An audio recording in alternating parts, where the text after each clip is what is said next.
IPL 2026 dates அஃபிஷியலாக announce ஆகிடுச்சு. March 26லேருந்து மே 31 அப்படிங்கிறது தான் அஃபிஷியல் டேட்ஸ். அண்ட் இதை வந்து நேற்றுக்கு ஐபிஎல்லோட சிஇஓ ஹேமந்த் அமீன் கன்ஃபார்ம் பண்ணிருக்காரு.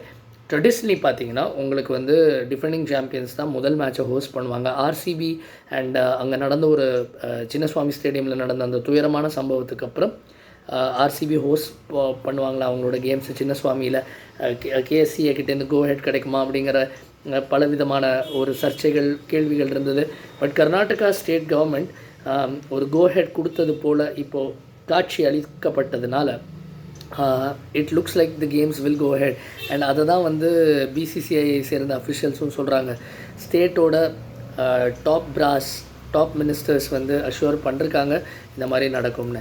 இந்த மீன் டைம் ஐபிஎல் ஆக்ஷனில் சில விஷயங்கள் நடந்திருக்கு. வந்து 19 பிளேயர்ஸ் கிரிக்பஸின் ரிப்போர்ட்டின் அடிப்படையில் லேட் அடிஷன் செய்யப்பட்டிருக்காங்க. ஒரு ஐபிஎல் அஃபிஷியல் இன்ஃபேக்ட் சொல்லியிருக்காராம், இவ்வளோ பிளேயர்ஸ் லேட்டாக அடிஷன் செய்யப்பட்டு நான் பார்த்ததில்ல. அதில் பார்த்தீங்கன்னா அந்த லிஸ்ட்டில் அபிமன்யு ஈஸ்வரன் ரீசெண்டாக ரொம்ப நாளாக ஆடிருக்காரு பெங்காலுக்கு, அவருக்கு ஒரு இடம் கிடச்சிருக்கு. அதே மாதிரி Blessing Muzarabani Zimbabwe, Chris Green not to be confuse with Cameron Green. Chris Green off spinner, ஓரளவு டீசெண்டாக பேட்டிங் பண்ணுவார், ஆஸ்திரேலியாவை சேர்ந்தவர்.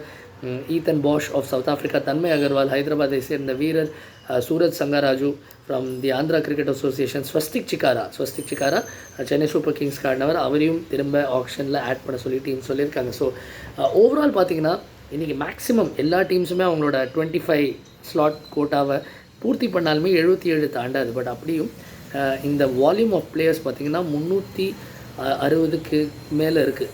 ஸோ இப்படி இருக்கும்போது நிச்சயமாக இது வந்து ரொம்ப இன்ட்ரெஸ்டிங்காக இருக்கும். எத்தனை பேர் வில் கோ அண்ட் சோல்னு. ஸோ தொடர்ந்து பார்ப்போம். தொடர்ந்து நிறைய வீடியோஸோடு உங்களை சந்திக்கிறேன்.